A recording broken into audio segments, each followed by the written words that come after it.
शुभोदय बच्चों, कल का क्लास आपको समझ में आ गया। रहीम के दोहे आपको समझ में आ रहे हैं। रहीम अपने दोहों के द्वारा हमें क्या बताना चाहते हैं? कुछ ना कुछ नीति हमें सिखाना चाहते हैं, कुछ ना कुछ उपदेश हमें देना चाहते हैं। पहले दोहे के द्वारा आपको क्या समझ में आ गया? प्रेम रूपी धागे को हम कभी भी नहीं टूटना चाहिए। अगर टूट गए तो क्या होगा बच्चों? कभी भी नहीं जुड़ जाता। अगर जुड़ जाने पर भी क्या होता? गांठ पड़ जाता। इसका मतलब क्या है? धागा कितना नाजुक होता है, प्रेम भी उतना नाजुक होता है। इसलिए प्रेम को, हमारे मन के प्रेम को कभी भी नहीं टूटना चाहिए, नहीं तोड़ना चाहिए, है ना। और दूसरे दोहे के द्वारा हमें क्या बताया रहीम? कभी भी मनुष्य अपने दुख को दूसरों के सामने प्रकट नहीं करने के लिए बताए। अगर हम हमारे दुख को दूसरों के सामने प्रकट करते तो क्या होगा? वे हमारी सहायता ना करके हमारी बाधाओं को सुनकर वे हंसते रहेंगे। इसलिए कबीरदास रहीम हमें क्या संदेश दिया है?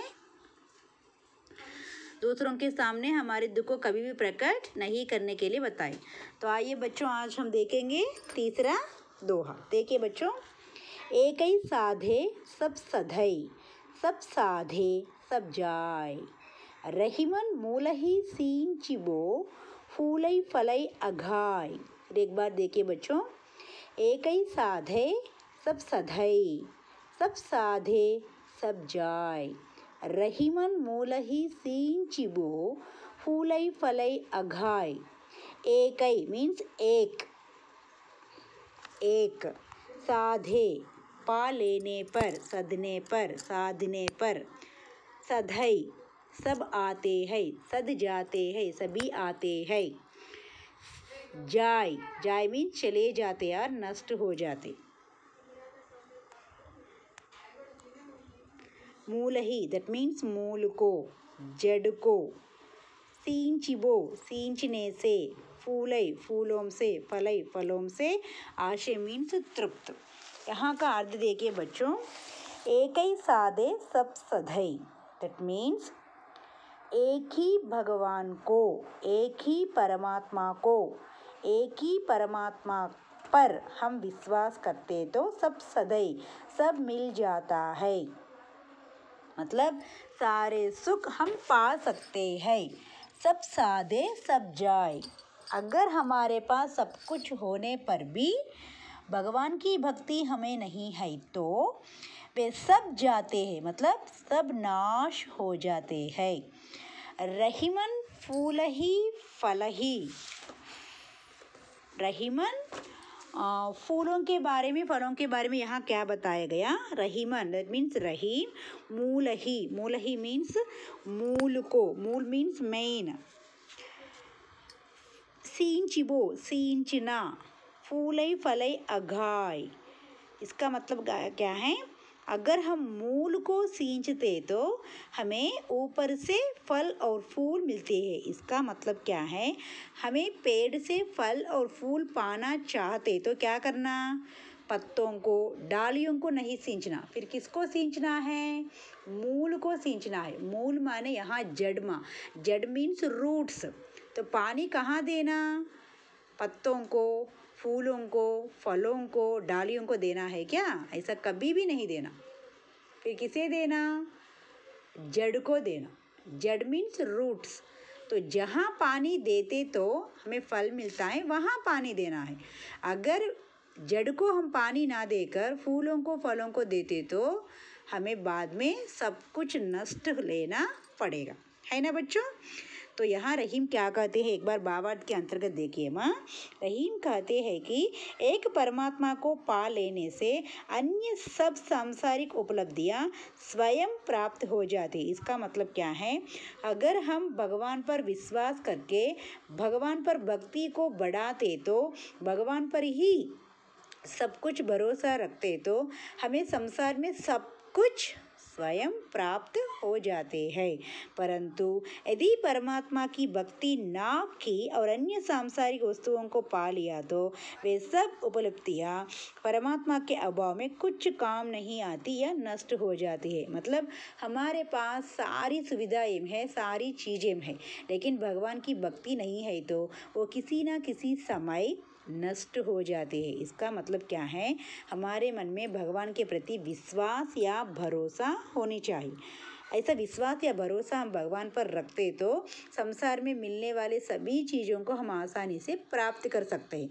अगर भगवान पर विश्वास नहीं है तो हमारे पास सब कुछ होने पर भी ये आसानी से नष्ट हो जाते हैं।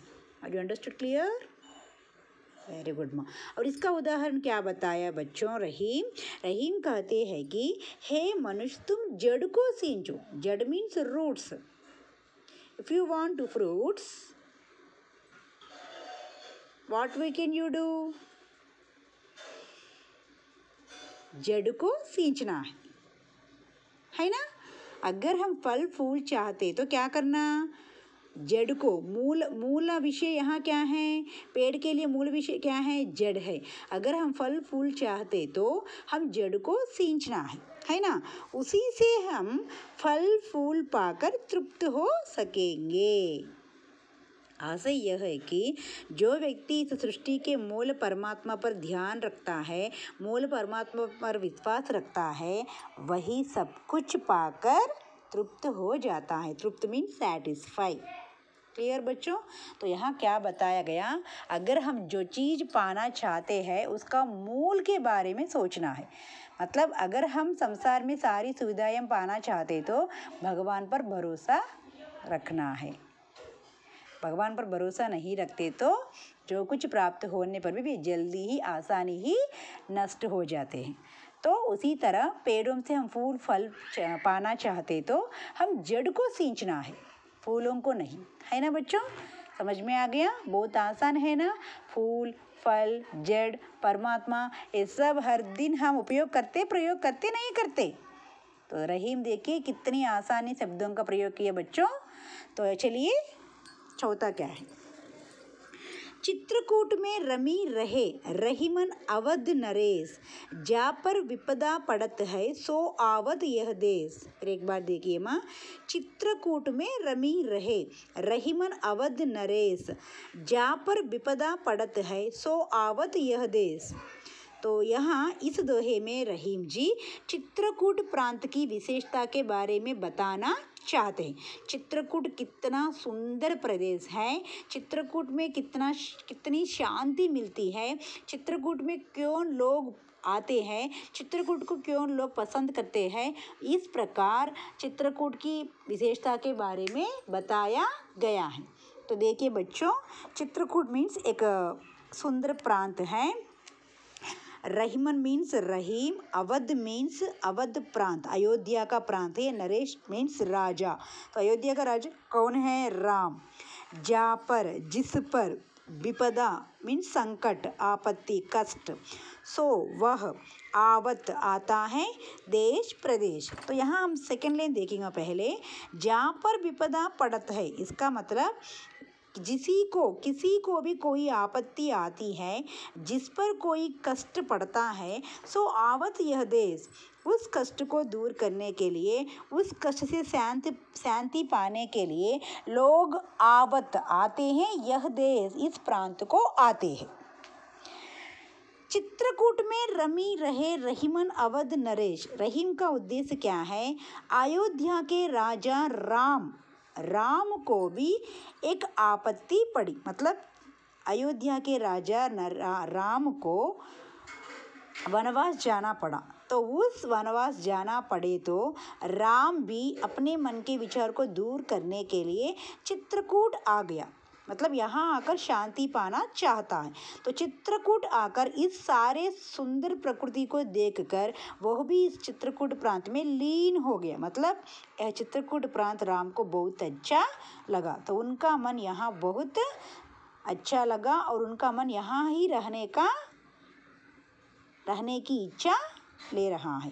तो इस प्रकार किसी को भी आपत्ति आती तो जिस प्रकार लोग चित्रकूट में आते हैं, यहाँ उदाहरण क्या बताए बच्चों, अयोध्या के राजा को भी अपनी आपत्ति से दूर रहने के लिए, अपने मन को शांति पाने के लिए चित्रकूट आना पड़ा। मतलब चित्रकूट उतना सुंदर और अच्छा प्रदेश है, ऐसा बताना चाहता है रहीम। तो यहाँ बाबा देखिए बच्चों, आपको और भी समझ में आ जाता। रहीम कहते हैं कि यह चित्रकूट अत्यंत धार्मिक और मनोरम प्रदेश है। मनोरम मीन सुंदर।